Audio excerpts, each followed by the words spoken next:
ètò kan tó tèmi létí ètò olómi ọgbọ́n ni ọmọ òye nìkan o ẹwà kan fìdílé àbíkẹ́ fìdílé kan kálẹ̀ rẹ̀ kọ́kọ́ o lórí ètò yóò. lórí ètò olùsọ̀rọ̀ olómi ọgbọ́n.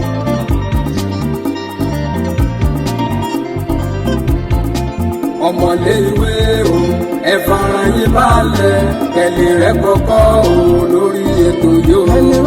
àtẹ̀yìn àgbàlagbà ẹ jẹ́ kájọ máa gbọ́ ètò Olúṣọlá ní olómi ọgbọ́n o. olómi ọgbọ́n ètò ìyẹlẹ ìkànnì. ètò kan tó tèmi létí ètò olómi ọgbọ́n ní ọmọ òye nìkan o ẹwà kan fìdílé àbíkẹ́ fìdílé kan alẹ́ rẹ̀ kọ́kọ́ o lórí ètò yóò. alẹ́ rẹ̀ kọ́kọ́ rẹpẹtẹ o lóní jàmbó rẹpẹ.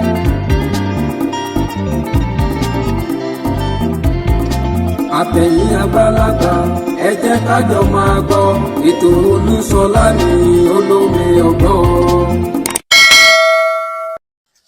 ẹ jẹ́ máa kí gbogbo wa wípé a kú dédé àkókò yìí níbi gbogbo tí ẹ ti ní àǹfààní láti máa gbọ́ wa tàbí láti máa wò wá káàkiri àgbáńlá ayé. Ojú tẹ fi ń wò wá ò ní fọ́ bẹ́ẹ̀ sí rí, etí tẹ fi ń gbọ́ wa ò ní di láṣẹ Elédùmarè. Àkọ́kọ́ ẹ jẹ́ kí n lù wá lọ́gbọ̀ ẹnu kí n dúpẹ́ lọ́wọ́ gbogbo ẹ̀yin olólùfẹ́ wa níbi tí a ti lọ ṣe ìfọ̀rọ̀wánilẹ́nuwò pẹ̀lú ìkan lára àwọn tí wọ́n jẹ́ gbòógì ọmọ Ọ̀yọ́ tó sì jẹ́ ẹ̀kan lára àwọn tó tí ń gbéròyìn síta tó jó ní ròyìn, tó túmọ̀ sí pé ìrírí rẹ̀ kì í sì ṣe ìrírí ọdún mẹ́wàá ọdún mẹ́ẹ̀ẹ́dógún nínú iṣẹ́ ìròyìn. Ìrírí tó ti tó bí 20 ọdún nínú iṣẹ́ ìròyìn yìí òun náà ni wọ́n ní. Ìyẹn Ọmọkẹ́hìndé Ìṣọ̀lá tí a gbé wá sójú amóhùnmáwòrán yìí, tí ọ̀pọ̀lọpọ̀ àwọn èèyàn tí wọ́n sì fi èròǹgbà wọn ṣọwọ́ sí abẹ́ abala àríwísí. Mo dúpẹ́ pé òkun lọ́wọ́ yín o. Bẹ́ẹ̀ sì rèé gbogbo ẹ̀yin tí ẹ subscribe sórí ìkànnì a kí yín káàbọ̀. Tó bá jẹ́ ìgbà àkọ́kọ́ tẹ̀yin wò wá lórí ìkànnì Olómi Ọgbọ́n TV, ẹ̀yin náà ẹ dákun ẹ dábọ̀ ẹ bá subscribe sórí ìkànnì Olómi Ọgbọ́n TV. Ojú tẹ fi ń wò wá òní fún etí tẹ fi ń gbọ́ òní bí. Èmi tí ń tòótọ́ ọmọ yín ni mí, àbúrò yín náà ni mí. Olúṣọlá Ìṣọ̀lá ló kọ mí, ẹ̀kọ́ ló kọ bàbá tó bí lọ́mọ Olómi Ọgbọ́n lọ́wọ́ èèyàn pè mí. Ọmọ ara akéde mi mà jó méjọ mẹ́rin ní sí ẹ̀kọ́ kì í sì nìyàn. Ṣé rí mo tẹ̀ kọ́kọ́ ẹ bá ń dúpẹ́ lọ́wọ́ ọ̀gbẹ́ni Ọmọkẹ́hìndé Ìṣọ̀lá tí wọ́n fún wa láàyè látàrí gbogbo àwọn ọ̀rọ̀ tí wọ́n sọ lọ́tùn àti lósìn. Inú mi dùn wípé ọ̀pọ̀lọpọ̀ àwọn ọmọ Ọ̀yọ́ náà wọ́n jáde sọ̀rọ̀. Ó túmọ̀ sí wípé gbogbo wa a ní ìròrí kan náà, ṣùgbọ́n àwọn nǹkan kan míì wà tó jẹ́ pé àwọn ẹlòmíì ọkàn máa ń fẹ́ fi mọ̀ọ́mọ̀ fi fa ìjà, fi fa yánpọnyánrin sílẹ̀ láàrin ìlú ni. Ẹ jẹ́ ohun tí mo fẹ́ rí nínú eléyìí ni wípé kí gbogbo wa ká fa ara wa mọ́ra, kí a fi ìṣọ̀kan kí a fi ṣe ilẹ̀ kóòtù òjìrè ilẹ̀ Yorùbá yìí. Ẹ wá rí láàrin ọ̀sẹ̀ tí awuyewuye yìí tó jẹyọ jáde tó le gan. Àárín ọ̀sẹ̀ yìí ni kábíyèsí Aláàfin Ọ̀yọ́ ni wọ́n kó wá ààfin o. Látìgbà tí kábíyèsí tí wọ́n ti gorí àpèrè, ọ̀pọ̀lọpọ̀ àwọn ọmọ Ọ̀yọ́ ni wọ́n ti sọ pé kábíyèsí kí ló dé tí wọ́n ti wọ inú ààfin, tó sì jẹ́ pé ààfin yẹn òun náà ni ààfin Aláàfin Ọ̀yọ́. Ṣùgbọ́n mo ní mo fọ́nà fídíò kan níbi bí ayẹyẹ ṣe lọ ní bí wọ́n ṣe wọ ààfin. Ẹ mọ̀ pé wọ́n ṣe àwọn àtúnṣe kọ̀ọ̀kan bẹ̀. Kábíyèsí Aláàfin Ọ̀yọ́ nígbà wọ́n rí, àbí kí n má sọ pé ń gbà ọwọ́ rí, lásìkò tí gbogbo àwọn nǹkan yẹn tó ṣe gbọ̀ngbọ̀n gan, òun náà ni kábíyèsí yà tètè yá dẹrù wọn ọ̀yà bọ́ sí àfi. Nítorí pé ẹ má jà parọ́ tanra wa jẹ, àwọn èèyàn kan ti bẹ̀rẹ̀ sí ní sọ àhesọ̀rọ̀ kan pé tí Ṣèyí Mákindé bá lè lọ tán wọ́n fẹ́ gbá ṣọ́ọ̀tì fún Aláàfin Ọ̀yọ́ ni, nítorí ẹ̀ bí òṣè tí wọ ààfin yẹn tí ò bá ti lọ wọ ààfin pẹ́rẹ́ tí Ṣèyí Mákindé bá kúrò lórí ipò gómìnà báyìí, nítorí ẹ̀ ni wọ́n ti fi Olúbàdàn jẹ chairman tó ọdún méjì ẹ̀kọ́ tó pé báyìí, wọ́n á kọ́ gbẹ́ lòmí síbẹ̀ ní gbàm. Ṣùgbọ́n mo fẹ́ kẹ́ ẹ lọ wo fọ́nrán fídíò ẹ lọ bí gbogbo ayẹyẹ bọ́ ṣe lọ, bí wọ́n wọ́n ṣe kí kábíyèsí káàbọ̀ sí ààfin tí kì í ṣe pé wọ́n ṣẹ̀ jẹ. Ẹ má gbàgbé, ẹ bá mi like, ẹ comment sí abẹ́ comment section. Á pàdé ayọ̀. Ẹ jẹ́ ká lọ wo fọ́nrán fídíò yẹn ká lọ pàdé kábíyèsí láàfin Ọ̀yọ́.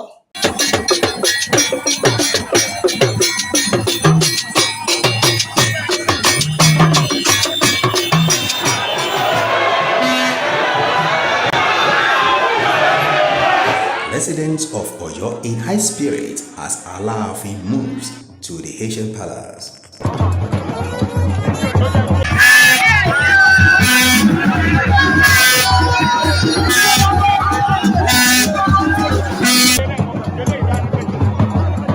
The Alafin's palace is not just an historical site, it is a living museum that offers a glimpse into the grandeur and complexity of Yoruba culture. The palace complex is an architectural masterpiece featuring courtyards, halls, and shrines that have been meticulously maintained over centuries.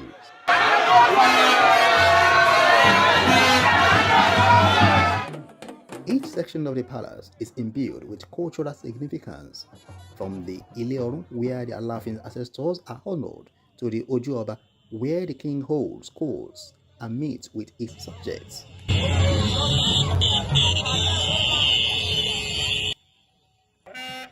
The Alafin paramount ruler of Oyo Kingdom and the superior head of Yoruba land is Imperial Majesty Iku Baba Yeye Oba Engineer Abimbola Akim Owade I, today moved to the Asian Palace located at the Okeafin area of Oyo town. Before the emergence of the incumbent Alafin, His Imperial Majesty Iku Baba Yeye Oba Engineer Abimbola Akim Owade I, the Asian Palace was in ruins and an empty shell, as all the facilities inside it not only vandalized, but structures in the edifice require urgent rehabilitation and reconstruction. But sooner after he ascended the throne of his forefathers, Oba Owade began the arduous task of rehabilitating part of the Asian Palace, thus preserving the tangible Yoruba cultural heritage. The rehabilitation works is being supervised by the personal assistant to the Alafin, Reverend Dr. Kolade Oladele.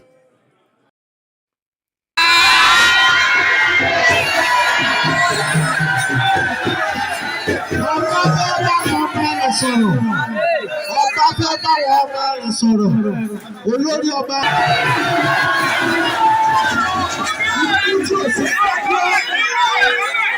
àwọn tí ò ṣe é mú báyìí.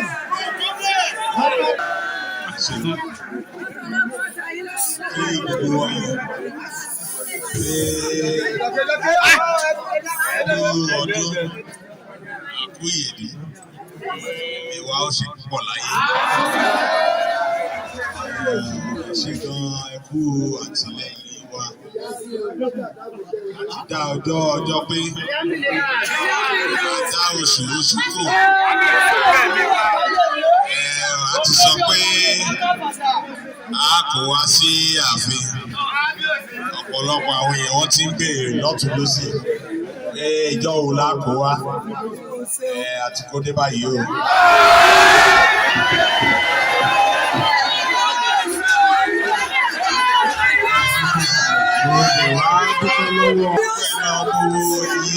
Ọmọ ìlú Ọ̀yọ́ kò ní bàjẹ́ fún gbogbo yín o. Ẹ̀rì bá ti ṣe ẹ̀rọ náà fífẹ́. Ìta wa ti kó wáyé ní ọlá Ọlọ́run. Ìlú Ọ̀yọ́ yóò mọ̀ tùbà yóò mọ̀ tùṣẹ́.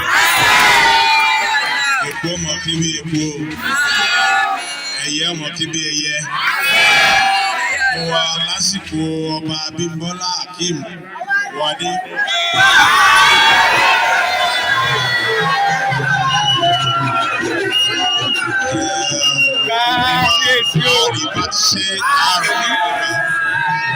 The palace structures, bold, sturdy, and resilient as they stood, are radiating their timeless beauty and charm through well-structured layouts, carefully crafted columns, windows, and doors, bearing the artistic patterns and imprints of the ancient Oyo art. Almost all the houses had courtyards, while the finer and stronger-looking structures had more than one courtyard. Each of the courtyards is surrounded by rooms which open into the courtyard. A visit to the ancient palace will no doubt convince one that it is indeed a storehouse of Yoruba culture and tradition. The palace is adorned with works of art, various forms of sculptures that include the carved wooden house posts and door panels, which are the traditional status symbol of wealth and royalty.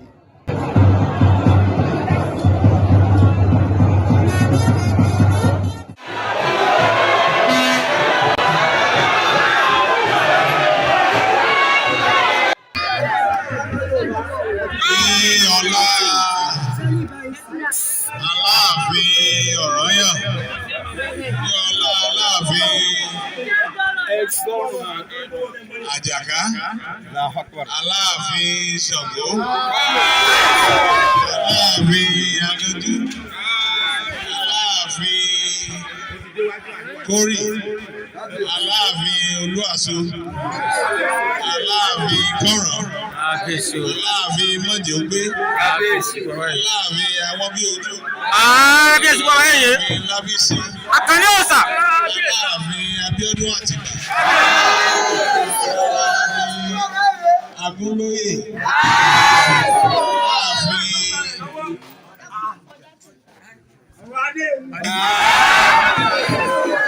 Aláàfin Láwàní Agogo Ìjà,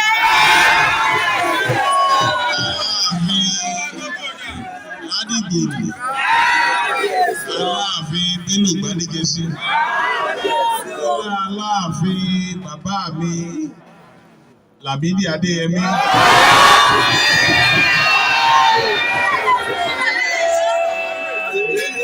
Ní ọlá Ọlọ́run ìta ti wáyé. Wọ́n ti ní kí n mọ lọ pé kò sí wù.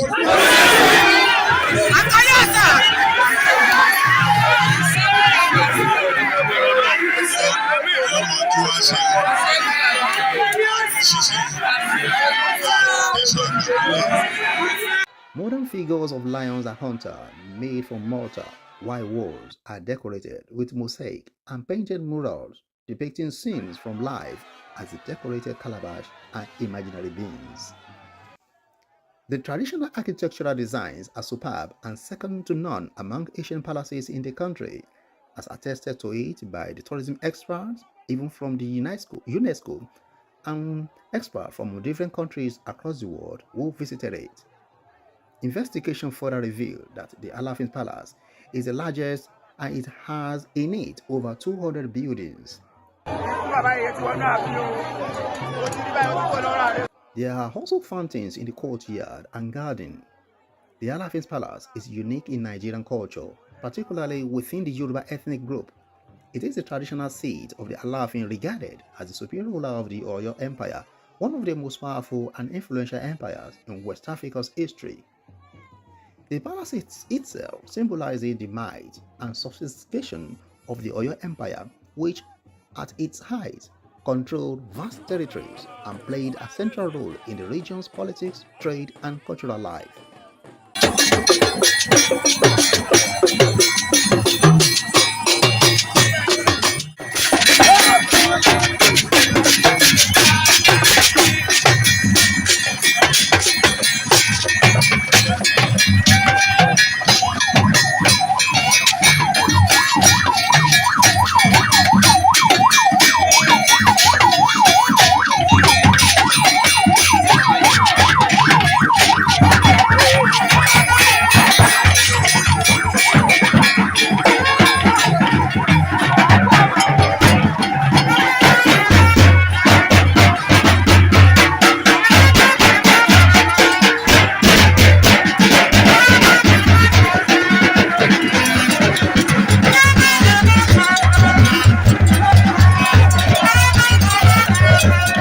Visitors to Alafin's palace are often struck by the stunning artistry that adorns the palace walls, from the elaborate carvings and murals depicting historical events to the rich tapestry and artifacts telling the story of the Oyo people. The palace is also a center for traditional festivals, ceremonies, and rituals, which continue to draw people from all over the country and beyond.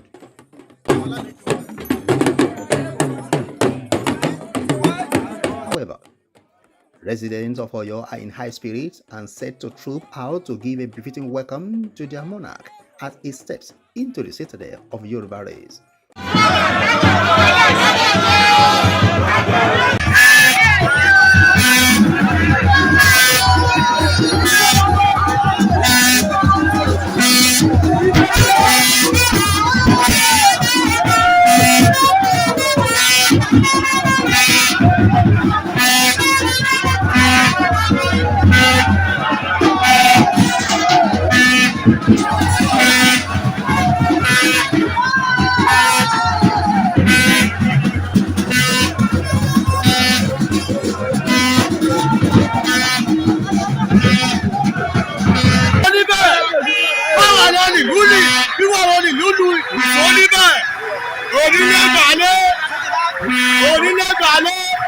ọmọ àlè kúrò ní Ọ̀yọ́ onílé gbàlẹ́ àkàdéṣà gbàlẹ́ ilé bàbá ọmọ kì í bọ̀ ọmọ lẹ́rù wọlé.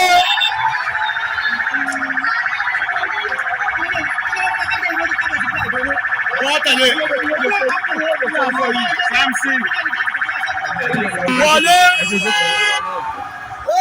Màsí ẹ̀kọ́ lẹ́yìn àwọn tó lẹ́gbẹ̀ẹ́ àgbàgbẹ́ yà fún wọn tí nàá. Ikú Afiosa.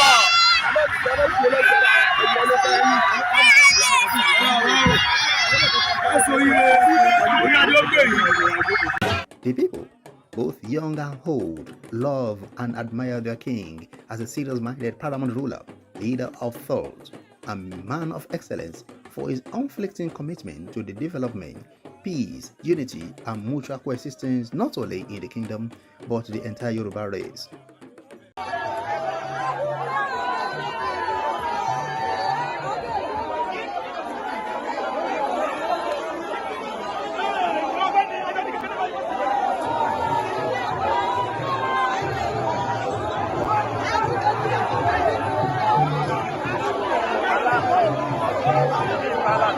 They draw their inference from the fact that Alafin focuses on promoting unity among the Yoruba people, a stance that positions him as a young unifying and stabilizing force within the Yoruba land. One thing about the Oyo is that they are ready to protect their history and traditions no matter what it takes or costs, more so when that is the only palace when archival materials, documents, and other artifacts can be accessed in record time.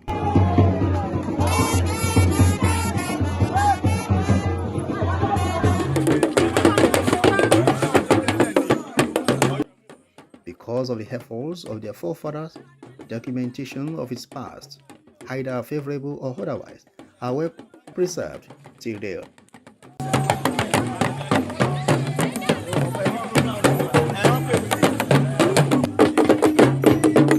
This is written by Elder Bode Durojaye, Director of Media and Publicity to the Alafin, paramount ruler of the Oyo Kingdom and the superior head of Yoruba land. Thanks for listening. I am Prince Lashley Oladigulu.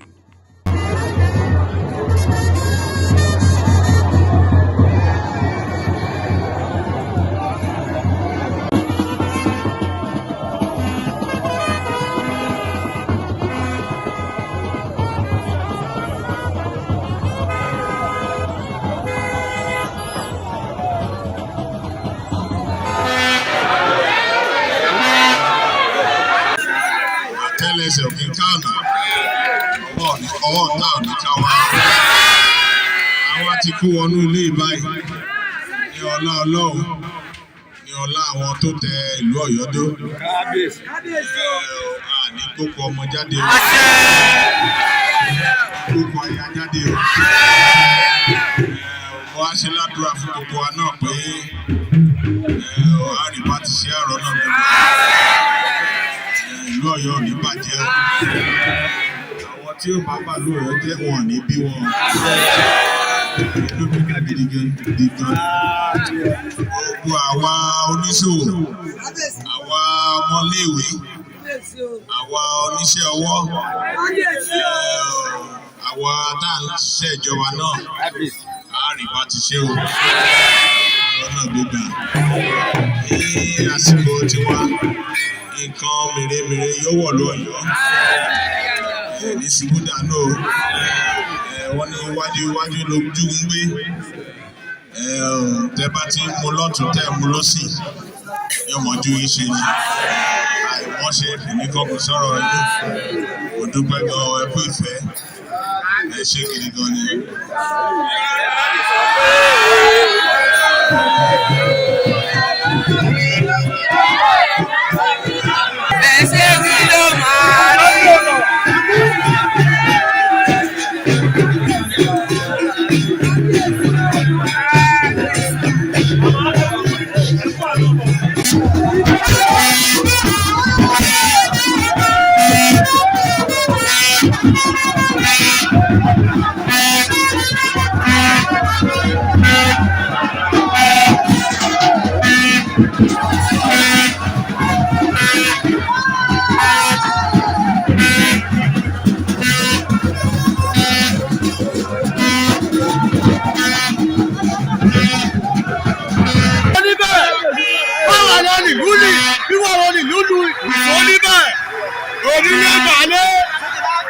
onílẹ̀gbàlẹ̀ ọmọ àlè kúrò ní Ọ̀yọ́ onílẹ̀gbàlẹ̀ àkàdéọ̀sà gbàlẹ̀ ilé bàbá ọmọ kì í bọ̀ ọmọ lẹ́rù wọlé.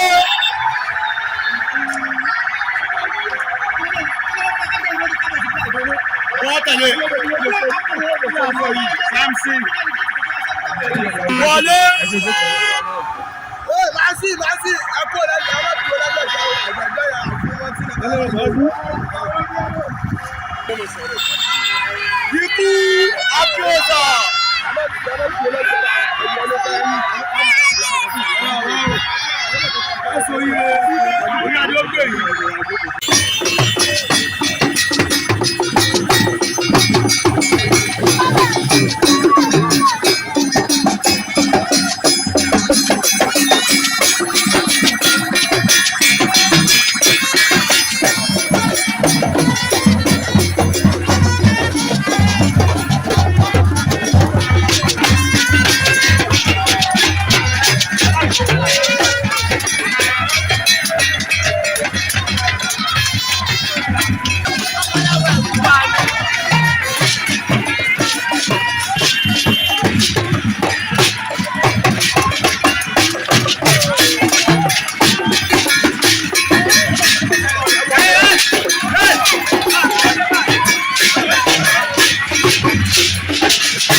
Ṣùgbọ́n ètò kan tó tèmi létítì ètò olómi ọgbọ́n ni ọmọ òye nìkan ẹ̀wà kan fìdílé àbíkẹ́ fìdílé kan kálẹ̀ rẹ̀ kọ́kọ́ lórí ètò yóò. lórí ètò olùsọ̀rọ̀ olómi ọgbọ́n.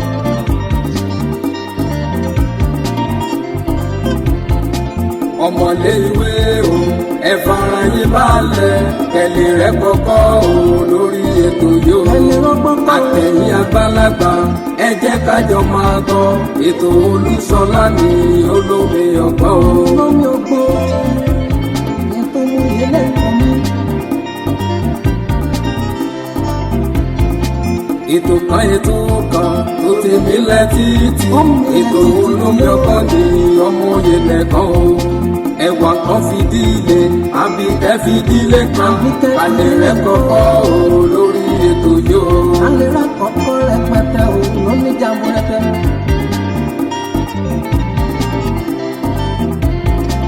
Àtẹ̀yìn àgbàlagbà ẹ jẹ́ kájọ máa gbọ́ ètò Olúṣọlá ní olómi ọgbọ́n.